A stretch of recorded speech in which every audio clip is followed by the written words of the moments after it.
I've decided. It took a really long time, but I really want to make the transition, and I am going to need a lot of TLC. I'll want to use a different name, too, but I haven't really picked one yet, so... No, first I want to announce it on Twitter.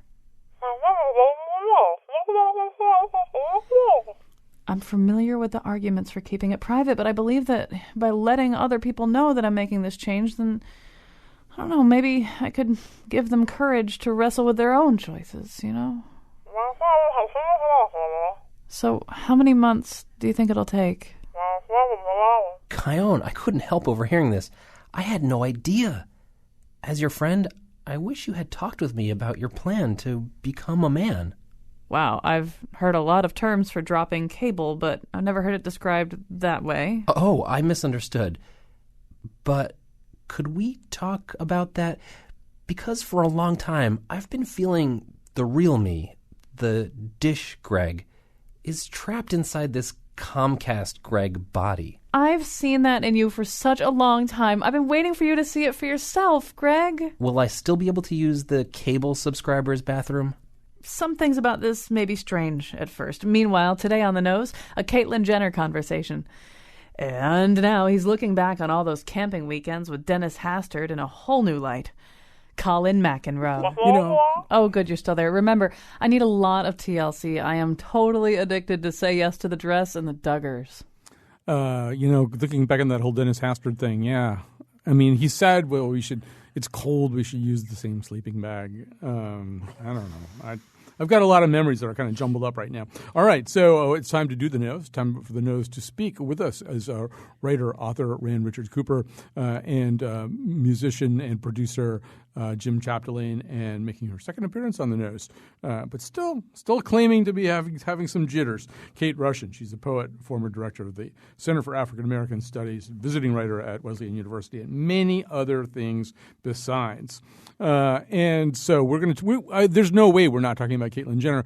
I mean, oddly enough, the story seemed vivid and interesting enough like a week ago, and it really has taken some sharp turns, too. There are some ways in which the story has morphed over the course of the week. But I kind of want to begin at the beginning and at least talk about one of the questions that I have. I'd be interested to hear how you guys feel about it is, is this – Kate, does this feel to you? I mean, here we are. This guy, he's an Olympic decathlete, a gold medal winning decathlete. So here's a kind of, at least back in his glory days, the perfect symbol of American virility. Making this transition. Now he's a she, she's Caitlyn. Does this feel like kind of an Ellen DeGeneres moment where the nation kind of gets used to this person they already like a certain way, and therefore maybe makes it easier for people who weren't comfortable with this idea, who didn't get this idea, to get it? Or does Bruce Jenner not kind of loom that large or play that way?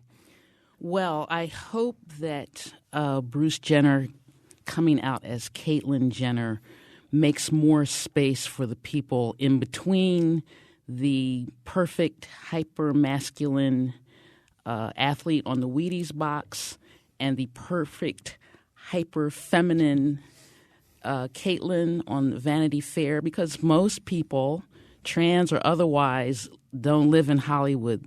We live somewhere in the middle, and I hope that Jenner is creating more space for people of color, older people, trans people, whether they be celebrities or not. You don't have to be athletic and beautiful to be okay, no matter what your choices are. But I do wonder. I mean, we see these incredible shifts in public opinion. We've lived through one recently where really, I remember being on AM radio and being in favor of gay marriage in the 90s, and people were tearing me apart. And it was this really weird, exotic idea. I mean, what are you talking about, gay people getting married? That can't possibly happen. And because of, I think, a whole bunch of shifts, but a lot of it starts with maybe somebody famous or a bunch of people who are famous that people are very comfortable with suddenly announcing this new aspect of themselves, and people kind of get used to it, and then they can handle something a little bit better. I don't know whether Caitlyn Jenner really is that kind of figure, and I don't know whether she's going to help people get used to this idea, people who aren't comfortable with it yet?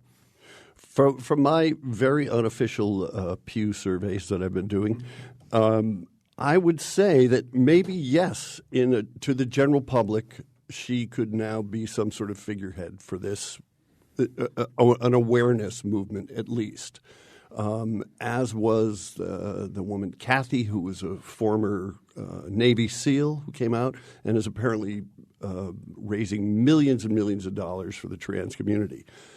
But other than in a sort of pop cultural way, I felt sort of really unqualified to talk about this because it's this is a pop culture event. That's exactly. Okay. Yeah, right. But I did take the liberty of contacting a friend of mine who is transitioning. And it turns out, the best analogy I can make is if, George Clooney suddenly came out as bald. Would this be a liberating moment for bald people or whatever? I don't know. Somehow or other, I don't think that's the best analogy. It's not the best analogy. It's the best analogy I have in the last 10 seconds. But my friend who is transitioning right now was very put off by it because here's Caitlyn with infinite resources and capitalizing on it, that it was a very Hollywood moment to her. Mm-hmm. And that she pointed out that 40% of trans women have suicidal thoughts or tendencies, and that in addition to that, when they become trans women, they suffer the same pay disadvantages or financial disadvantages that real women suffer. That carries right over. That's the one thing that society feels good about. 73%, we're good with that. So I think it could be this big meta moment, but it does speak to a whole community that's been disenfranchised. Rand, I know that you were seized by at least partly the fact that Caitlyn Jenner acquired Twitter followers even faster than President Obama did when he opened his Twitter account. I mean, does the shower of publicity, do the bright lights? I mean, Kate is kind of saying the same thing, that most people's transitions just can never be as beautiful as this, and probably never as public as this, too. She also has a super PAC that she's exploring GOP candidacy. She's a Republican, yeah. Now, of course, as we have dismayingly learned when President Obama started tweeting, a not insubstantial proportion of his followers were people who were saying really horrible, abusive things. I do think it's spectacular that this coordinated rollout of the Caitlyn moment, which seems to have been planned extraordinarily well with great forethought. And what was it? Copies of the magazine where, first of all, the article was kept secret. Copies of the magazine were kept in some special office, and access was controlled. And when Caitlyn was still Bruce, he at that point was, this is a number of weeks ago, spoke about this moment when my unveiling happens. You're going to know it. And the cover is extremely glamorous, quite beautiful, really. And Bruce Jenner has been a person who's managed – he was a person who managed to try hard to stay in the limelight through the course of his career and succeeded largely. And there's the whole Kardashian add-on function that served him for a while. So I think, to answer your question, Colin, what changes things on the ground is when your friend, your cousin – your child, your neighbor is involved in a certain movement that brings it home to you in the least glamorous and least spectacular of ways. I can't help this extravaganza was so over the top in its celebrity aspect, of course, including Buzz Bissinger, having Buzz Bissinger as a very interesting writer of the profile.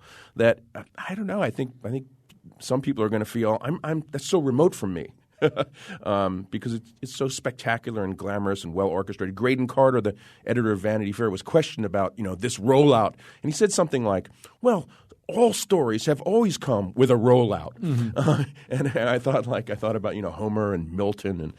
I think we just all need to know a trans person who has a runny nose and the flu and is just a normal person. But it's only 0.4% of our population, as I right. was. So it's hard to gin up any momentum. Certainly the LG part of the LGBT, that's a larger cross section of people. So we all do know somebody. And so that's maybe an easier transition to make, if I may misappropriate that word. Kate, what were you going to say? Yeah, I have a former student who's been transitioning over the past several years, who's been very public on social media, and it's been a roller coaster ride. And I'd say daily, if not hourly, it's a roller coaster ride. Just going to the store, walking down the street, dealing with microaggressions and worse. And I hope that Jenner's act will help people like my former student and make more space on the street in daily life. What you kind of want is for I don't know. I realize that, as Jim is saying, most Americans, I think, don't have any kind of personal contact or relationship with a trans person. I kind of don't get how that is. I mean, but I understand it too. I mean, I don't get how it is because, I don't know, I was in the Hartford Courant newsroom with a person who was making the transition in that.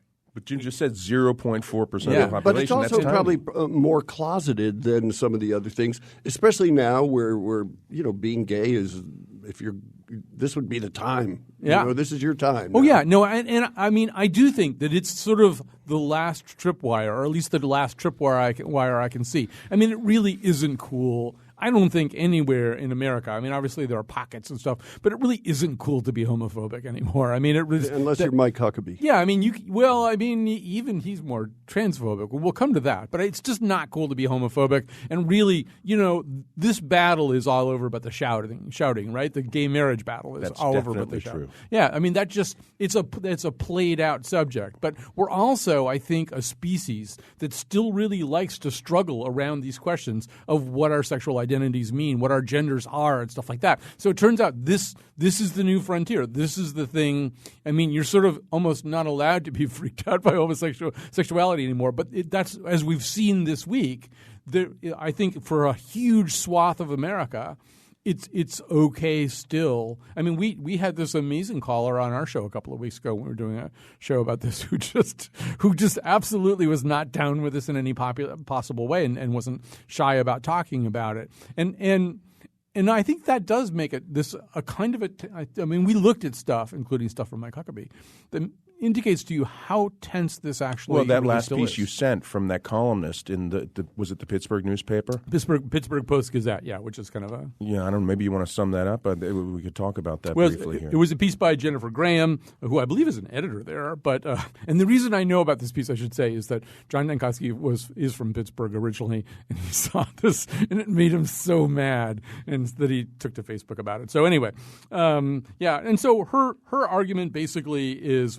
a very familiar one, but basically she says, Jennifer Graham says, first of all, there's no particular reason to refer to Caitlyn Jenner in the female pronoun or in any other female way. This is a man. His name is Bruce. He has a mental illness. It's called sexual dysphoria. She says it's still Mr., despite the fiction presented by Vanity Fair and its breathless cheerleaders, because until below-the-belt surgery is done, Mr. Jenner is still male, albeit a male with great hair and breast implants. The truth, obscured by the noisy hosannas, is that the image is no more or less a lie than any other magazine cover. It comes, however, with a sinister bonus, the suggestion that anyone who is sexually conflicted can and should be awarded a radical rearrangement of their privates, even at taxpayer expense, and be awarded all the rights and privileges of their desired gender, including bathroom privileges, without anyone protesting that the bearded lady has no clothes. I'm eager to hear your reactions to all this, but I do want to say, it's sort of weird the way that she has two conflicting ideas in there, which is that, there's this kind of price of admission thing that people bring up, basically, that if you haven't had the so-called lower surgery, you're just not real. So she invokes that trope, right? Price of admission is you've got to have the lower surgery. And then, but within the same breath, she's mad about the idea of people having the lower surgery if in any way she or anybody she knows is going to have to pay for it or be financially implicated in any way. It's kind of, well, make up your mind, because Bruce may not even. I mean, it's nobody's business who has the lower surgery. It seems like if you're the strongest, the wedge of your argument is bathroom use, then you're pretty much out of gas from the start. I mean, if that's really where this leads to, is which bathroom do these people get to use, then you would think that this ship has sailed too. I mean, if that's where you're going to hang your flag, it's kind of. Really? Which bathroom? Yeah, there are gender-neutral bathrooms now. Right. Which would be, well, I was going to say in defense of them that Europe has had them for a long time. That doesn't always function as a good as a good point to make in the United States. But her piece, and if you read the posts, the people who posted it, they almost uniformly people just excoriating her for being such a hater. From a certain point of view, one thing that's unfortunate about her piece is it's so sarcastic. And mean. I wasn't actually sure when I read it at first whether she was. Yeah, I did. I saw your reaction. Mocking. You thought she was for her, right? It seems so harshly from the other point of view that I thought she was actually setting that up to knock it off. And then, because at the end you're reading these things pretty quickly to get on the show, and then I realized no, she actually is taking that point of view. One thing that's interesting to me is that it seems that people on not that there are sides in this issue, but there sometimes is a competition in America to say that the other side is not allowing us to speak. And part of the anger, the sentiment behind this piece is the notion that an evolving and an increasingly dominant liberal/progressive discourse is preventing a lot of people out there. I mean, this goes back to like Nixon's silent majority, right? And that narrative started to be written at that time, but preventing people from saying what they believe to be true, and that's being squeezed out. While people on, I think, the progressive side of this issue would say, "Boy, well, are you trying to tell me that that we have a transgender-dominated narrative in this country?" So there's a lot of shouting about who's being shut up and who's being shut out. Well, that was one of the early arguments of against gay marriage, that it was somehow going to affect our relationships. That somehow my relationship was going to be affected by gay marriage. Yeah, I'm not even talking about that. I'm talking really purely about sort of a public discourse. Right. If the eyes have it, who are the eyes who have it? Right. And so one question that this piece that you just quoted from Colin raises for me is, and it's tied to your first question about where we're headed, is there any room in the public square for people who harbor deep doubts about transgenderism?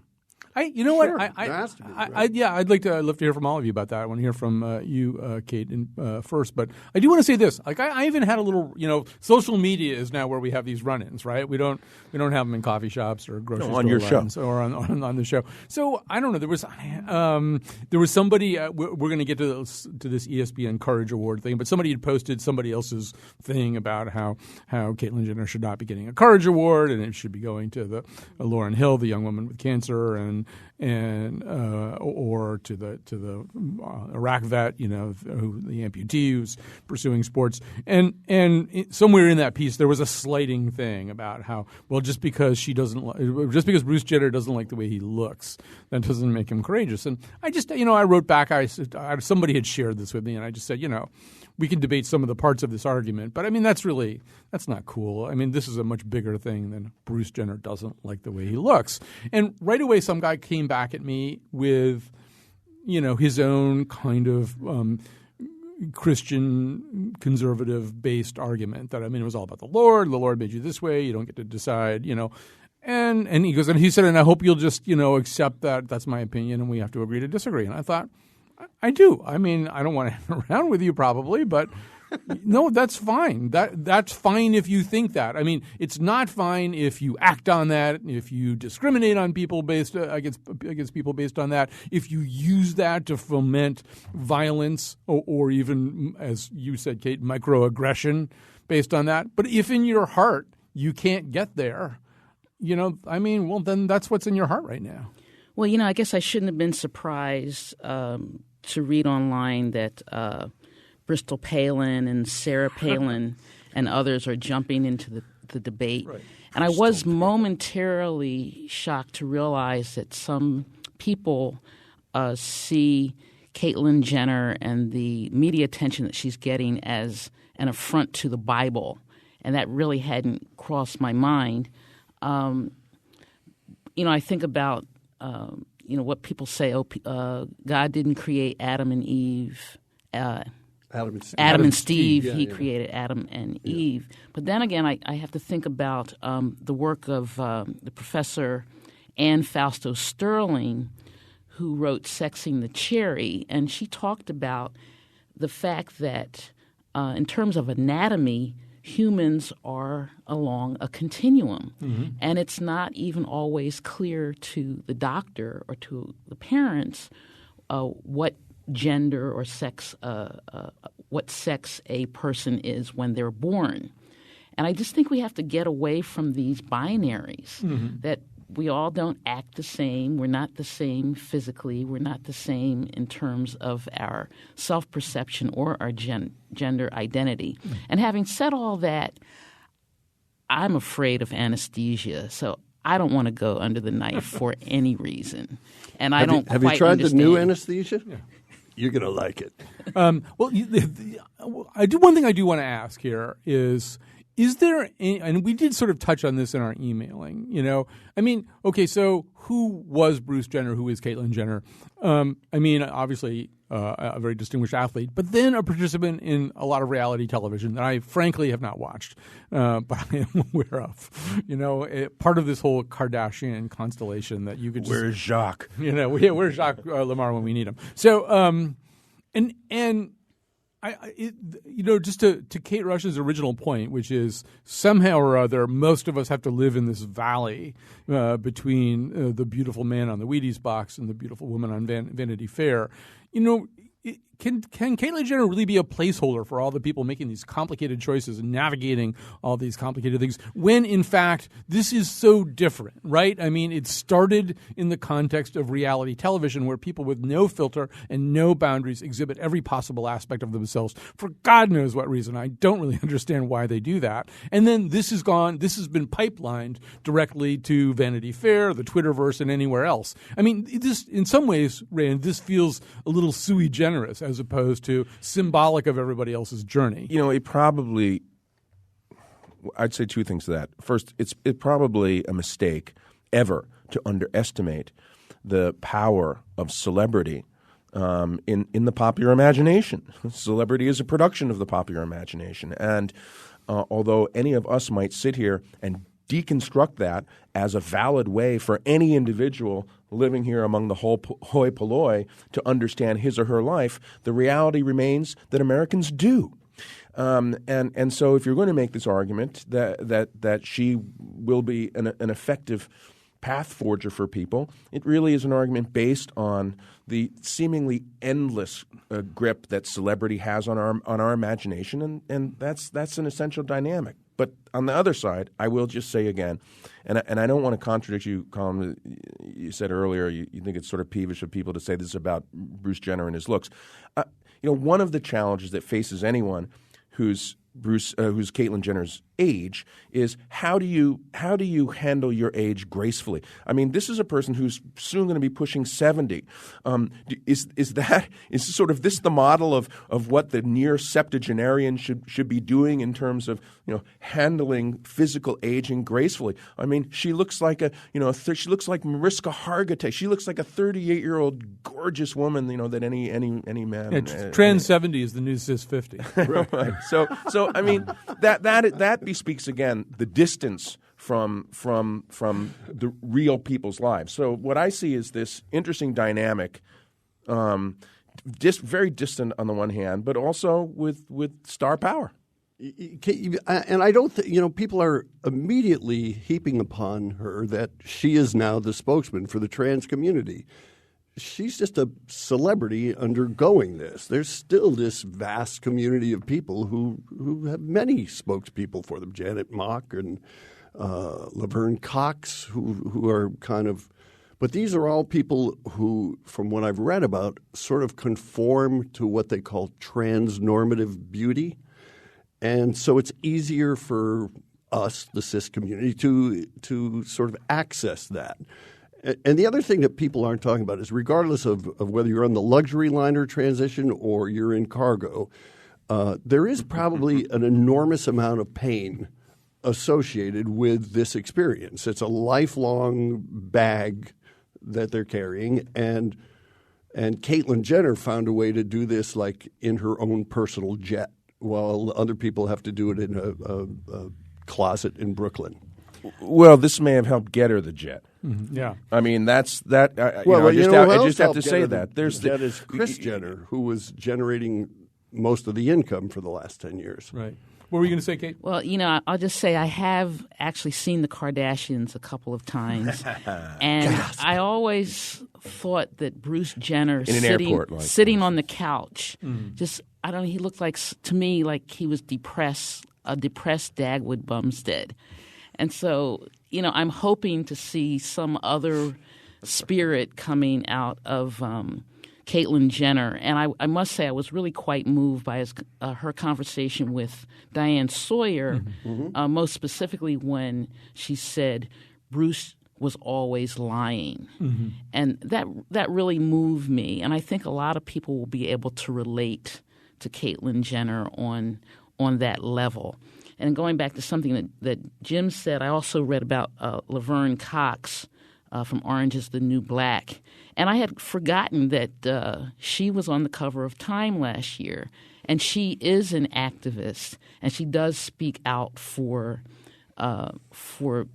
kids who get put out of the house, because they're caught wearing their sister's dress, that sort of thing. And so I'm hoping that this will open up Caitlyn Jenner's eyes to other people as well. We're going to have to take a little break here. If you've got anything that you wish that you had said, or wish that we had said, or wish that we hadn't said, you can tweet it to us at WNPR Colin.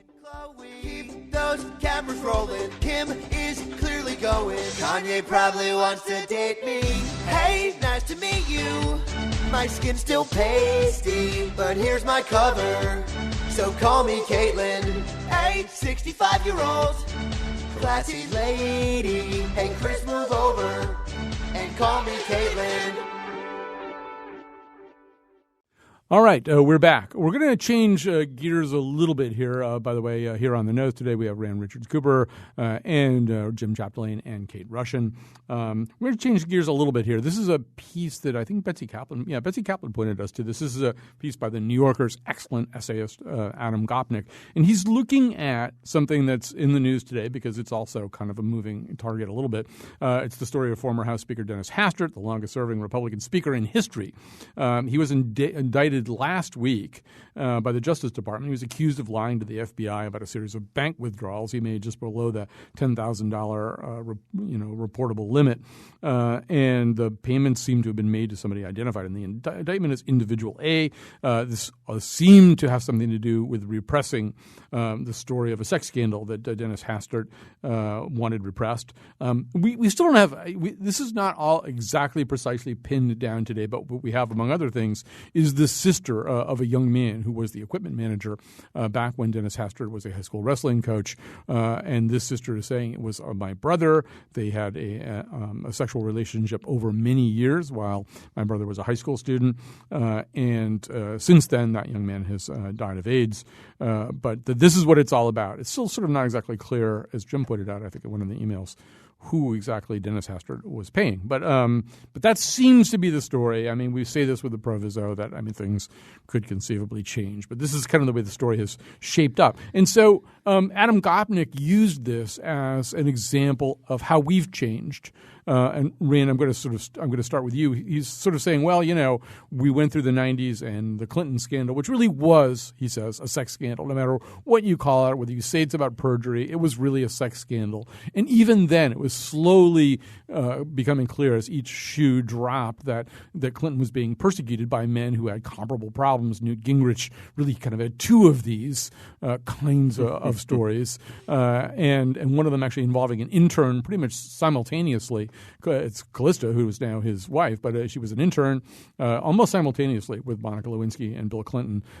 He eventually stepped down, was replaced by Bob Livingston, who was Speaker for a Cup of Coffee, when it came out that he had multiple extramarital affairs in his background. And now this story of Hastert. But Rand, Gopnik's point is a little bit different. He's saying we've really kind of reached the end of this kind of scandal, right? Yeah, he first of all, he does point out, as you said, that the attempt to impeach Clinton really was an attempt simply to hang him on the hook of a sexual scandal. And I think he quotes Michael Kinsley saying that Clinton, yes, did Clinton lie? Because the people who were trying to impeach Clinton said this is about a president lying while giving testimony. But Kinsley says he lied in answer to questions he should not have been asked. And Gopnik gives a pretty good explication of that point of view, one I agree with completely. And yet he goes on to say, however, what Clinton actually did with an intern is likely to be judged far more harshly today than it was at the time. People had distaste, of course, for Clinton, and even people who were Democrats and who were allied with Clinton, including, of course, our own Connecticut senator at the time, Joe Lieberman, who sort of restarted his career by having Clinton distaste at that moment. But Gopnik writes, the sexual exploitation of an intern, even an entirely willing and eager one, because Lewinsky was how old, 23 or something? Something like that, yeah. Would surely be judged more harshly now than it was then, as a worse thing than Clinton's defenders still want to admit. So, and the reason for this, Gopnik says, is that we've come a ways in 20 years in our sense of the relationship between sex and power. And we are very quick to judge sex when it occurs in a hierarchical power relation as being inappropriate and wrong. We're all over that. But then he notes that at the same time, in the popular culture, we become sort of unshockable, and that the abundance of erotic action everywhere in the popular culture is explosive. And he gives some examples. So he says, what has replaced the lingering Puritanism is a more acute sense of power relations. We become at once less shockable about the erotic and more punitive about the uses of power. Although that was kind of always there in the Monica Lewinsky story. But, Kate, on college campuses today, that power relation question is huge, just huge in terms of so it's not just sort of interns up on Capitol Hill, but a lot of questions about what happens between professors and students. The power question, I don't know if it's replaced the sex question, because there's still a sex question there within the power question. Yeah, for me, we've got to put the hypocrisy question in there as well. I think that one reason that many people, myself included, react so strongly in regards to the Dennis Hastert situation has to do with his hypocrisy and his judging and criticizing other people as well, and using a false sense of piety or whatever to bash other people. As far as the power dynamic goes, whether it's someone as a coach or a professor or a Boy Scout leader, I think is very important as well, that people are abusing their power on many different levels that has these horrible, long-ranging impacts on their victims. Jim, and I'm turning to Jim now also because he's been taking some online courses in Dugar studies so that he can try better to understand this part of it. One thing that I said to you in an email, I'm not even sure I believe this anymore. In the last 6 hours, I may have changed my mind about this, but that when you look at the Dugar family, these are the 19 is not enough or whatever their TLC show is called. These are people who had adopted this very censorious style in talking about sexual mores, even had some pretty unpleasant things to say about transgendered people and locker rooms and how they were all robocalls even. Yeah, all essentially yeah, that's right. They were involved in making robocalls saying that transgender people were all essentially pedophiles trying to get into the locker room or the other locker room or something like that. But there's something a little unsophisticated about all that the power players, the Newt Gingriches, they moved on because they just don't think that you can get traction with a sex scandal that's just pure sex. And now you have these sort of untutored, less impressive, unsophisticated people like the Duggars who are caught in exactly the same trap now, with a member of their family apparently having engaged as a young man in his own acts of molestation. But that I don't even know what point I'm making. Well, there's two parts, there's two prongs to this, and one is I think Denny Hastert might be a sort of a vestigial dinosaur of an older time, that he's a repressed conservative homosexual who it would have never been cool for him to come out, as opposed to someone like Barney Frank, who came out like when he was 22 or something. I forget what it was, but he's always been out. And so it was extremely important for him to repress and deny all of any of his past. Also a pedophile. And he's a pedophile, right? So I was going to get to that, but that's the second. But you got to it. Okay, so that's the tie-in to the Duggar thing. This is an act of pedophilia. It's not just molestation and the main complaint, if you watch the interview with the Duggars, is the media is ganging up on them. And then you're throwing your entire existence, the existence of your family is dependent upon the media. You don't exist without the media. You're a struggling family who somehow had 19 kids. How do you afford to do that? And at one point in that show, which is the only show that I sort of parent protected from my daughter when she was 10 because I thought it was so obscene and horrible, is the doctor is telling her, if you have another child, and I think they were on 17. Did she have all 19? Oh, yeah. This is God-given. And quiverful, right? That's the term. Right. James taught us this. Several quiverfuls, I think. She's like Green Arrow of children. At some point, the doctor says, if you have another child, either you will die or the child will die. And I think there was some sort of horrible medical thing, and she goes on to have 2 more children to keep the ratings up. I mean, she's got to be out of kids now, I hope. I mean, I don't know, but it's there's that part of it that's horrible. But the whole point of their existence is media-driven. And now they're complaining that the media is being unfair to them. And that's speaking to the hypocrisy that you spoke about earlier, which is horrifying in this case. You live by the handheld camera, you die by the handheld True, camera. by the jittery cut. Gopnik's piece ends on an ambiguous note, I thought. He said, essentially, we are becoming relentless in our pursuit, in our attempt to sort of expunge power relations from sexual relations. And in the academy, as Kate was mentioning earlier, you can see there's been a sort of incremental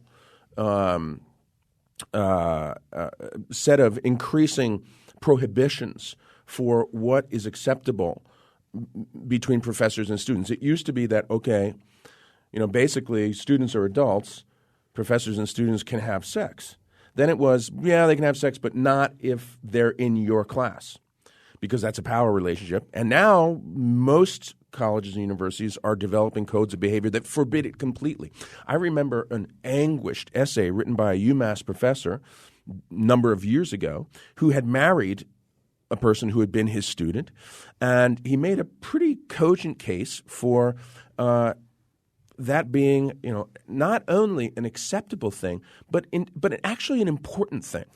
And that now seems like the cry of the pterodactyl. This notion that we are going. I think Gopnik at the end says, sex at some level is a power relation, and there are murky power relations involved in erotic life. We're not going to be able to, he said, leave it to novelists. Let them portray it.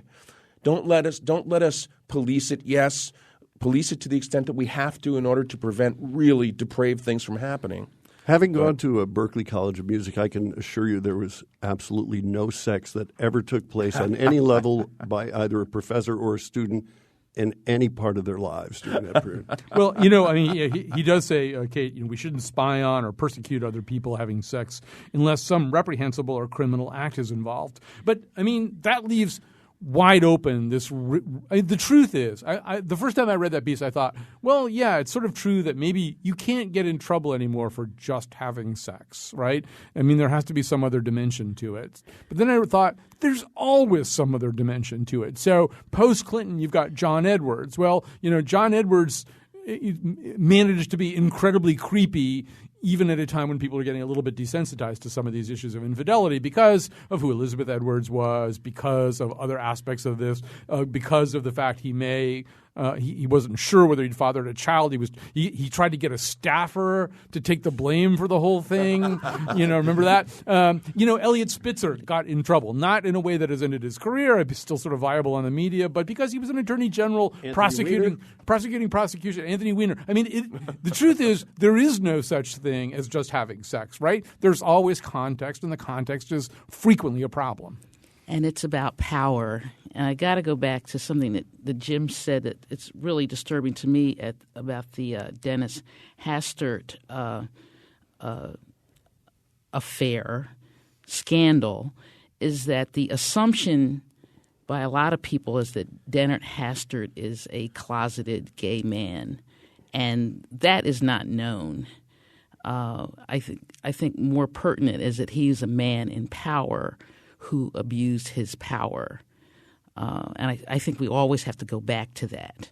Right. I mean, he's Jerry Sandusky. If this stuff is true. We don't know, but if it's true. Well, something's true because there's he agreed to pay $3.5 million. A lot of money. And honestly, and checks that are under $10,000. So that's a whole lot of checks. He didn't do this because he was buying a lot of Sondheim albums. All right, we have to take a break. We'll come back with endorsements after this. Walking with a nose way up in the air, it's scandalous.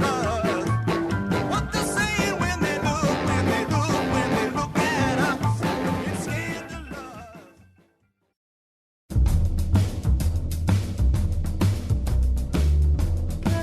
Now I'm really confused. I wrestled with Nancy Pelosi. Does that make me gay? Today's show was produced by Colin McEnroe and me, Kyone Wolf. Our interns are Kelsey Bissell, Jules Lefebvre, Deborah Timms, and Alex Dubin. Greg Hill appeared in the intro and tweets for us at WNPR Colin. The part of Bill Curry was played by Jeffrey Tambor. For show pages, articles, and videos of the Faith Middleton Show staff dressed up as their favorite Kardashian, visit WNPR.org/Colin. On Monday's show, The Scramble catches up on the Tonys and the weekend news. And now, back to Colin. All right, now it's time for a segment which we shamelessly stole from Slate Culture Gabfest called Endorsements. So I'll start with Rand. Well, I'll move this way. What have you got for your super fast because I have 4 things. Next Thursday evening, 7 p.m. at West Hartford Public Library, Dan Pope is giving a reading from his new novel, Housebreaking. He's a lifelong West Hartford resident. The novel is set in West Hartford. I'm going to be doing Q&A with him. I want to say I read that over my break up in the Berkshires. It's a fun, fast read. It's got all kinds of terrific stories within stories, and there are scenes set in the Crown, for completely example. in the Crown Market. Yeah. It's full of West Hartford. It's the Thursday, 7 p.m. Hartford Blooms is sponsoring a week and a half of tours of gardens in Hartford, and you also can take a tour of the Blue Onion Dome and the Colt Tower. So go to hartfordblooms.org. Third thing, a terrific new restaurant, new-ish, in South Glastonbury called Sayulita, Sayulita. Are you going to get worried about your cognition if I tell you endorsed it the last time you were on? Yes, I am. Yeah. And fourth, our neighbor, Council Brandon, who's a senior at Watkinson, has made a movie as part of her senior project. It's a terrific film. Both I and my daughter have roles in it. Go to Google Council, Council, Brandon, plus the title of the film, which is It Is So. Her mother, Heather Brandon, works here at NPR. And it's a terrific bit of filmmaking. Irene Papoulis' son, Cyrus Duff, scored the techno music for it. It Is So. All right. Yeah, these kids, they're amazing. They're all going to take over the earth. All right. So, and while we're still here, too. Jim Chaplin, what have you got for us? I'll talk about old people then. Our new season, I'm happy to say, of Infinity Hall Live, which is really starting to gain traction, is debuting on PBS locally on July 12th. I'm not sure who the first person is, but we have a great lineup. Tedeschi Trucks, Jackie Green, Robin Ford, some other. I mixed all of these, but it becomes a little blurry. But they really are. This season has been so fun to mix because they're really good bands. Yeah, and you haven't always said that. No, I haven't. But I've always believed it. I just haven't said it. Yeah. There's a new Jelly Roll Morton box set, 5 discs, and it's amazing. It's like time travel. Get that. And then lastly, the return of the Shinolas. This summer we're going to try something different. We're going to try 2 nights with speakers on a stick at the Corner Pug. That'll be on June 22nd and I think July 23rd.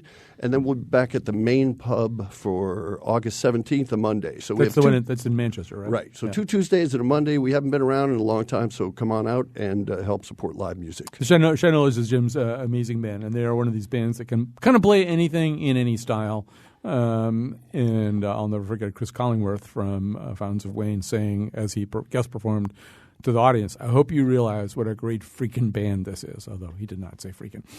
Go ahead, Kate. All right. I am recommending an event, 3 events taking place at the New Haven Festival of Arts and Ideas in honor of the artist activist Angela Bowen at 2 o'clock on June the 16th at 2 p.m. There's a master class by the Shari Caldwell Dance Center. 4 p.m. there's a preview screening of the film The Passionate Pursuits of Angela Bowen. And after that, I'll be on a panel with Beverly Shefdell Guy from Spelman College, LaChance, the actress who's been on Broadway, Angela Robinson, Connecticut Superior Court judge, and Sherry Caldwell, choreographer. She's a wonderful woman, and I hope people come out for that. It's free. Go to artidea.org. Also, I love The 100-Year-Old Man Who Climbed Out of the Window and Disappeared. It continues at Real Artways. Imagine Forrest Gump as a quirky, grown-up, unsentimental Swedish road film. I thought it was very funny and refreshing. That's at realartways.org. And one more, Laverne Cox, model, actress of Orange is the New Black, and trans person will be featured with the cast on the cover of Essence magazine. I think that's a note in African American history. All right. Particularly because of the Dennis Hastert story and what did happen to that young man, I was going to recommend Art for AIDS, a great party here in Hartford on Saturday night. However, it's sold out. So next year, get your Arts for AIDS tickets a lot earlier. I'll do 2 kind of sports-related things. One of them is a piece in the current issue of New York Magazine about Gordie Howe. Some of us remember the Gordie Howe era here in Hartford when the Whalers featured Gordie Howe and his sons Mark and Marty all playing in this. Hockey isn't really that easy a game to play that late into your life, but that was what was happening. But at a huge cost, it turned out, and there are a lot of things wrong with Gordie Howe. There's a very controversial, very interesting story unfolding, and the New York Magazine writer Reeves Weidman covers it very well about Gordie going and getting an unconventional stem cell treatment for some of his cognitive and post-stroke problems in Mexico, and sort of what's happened as a result. And but he also really gets into the family dynamics. It turns out there's another Howe brother named Murray who's a radiologist, and he never was a very good hockey player, and he's kind of taken over. It's a really interesting story of family dynamics. And so if you were ever interested in the Howe story, you're going to see so much of it that you never saw during the days when this was all unfolding here in Connecticut. And as long as I'm on sports, I would recommend spend 30 minutes. You don't even have to watch a whole game because, as everybody out in the newsroom is saying, they're on too late anyway. But this is a pretty interesting NBA championship series.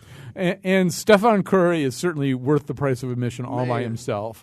But the thing that I really want to endorse, that I really want to salute, is the announcing work of Mike Breen, Jeff Van Gundy, and Mark Jackson, who are among the best sort of troikas doing this kind of stuff today or maybe ever. And they have this kind of hilarious hilarious dynamic. I'll just give one quick example. Last night they were coming back from the first half, and Mike Breen asked Mark Jackson, former player, former coach, for his keys to the second half, and Jackson went into some detail. And then as the half was just starting, he turned to Van Gundy and said, "What about you, Jeff? What do you think are the keys?" And Van Gundy, in his whiny voice, said, "You don't care," which is very much their dynamic. Anyway, we're going to be back on Monday. Thanks to Rand and Kate and Jim. Yeah, yeah, yeah, yeah, yeah, yeah. On the radio. See you on the radio. On the radio, baby. You me talking, laughing down on college back and roll. I see you on the radio. You know why Caitlyn Jenner's name is spelled with a C? Nope, I don't either. And it doesn't matter how hot she is. I just hope we all take note and encourage authenticity in our lives and the lives of those around us. Bravo, Caitlyn.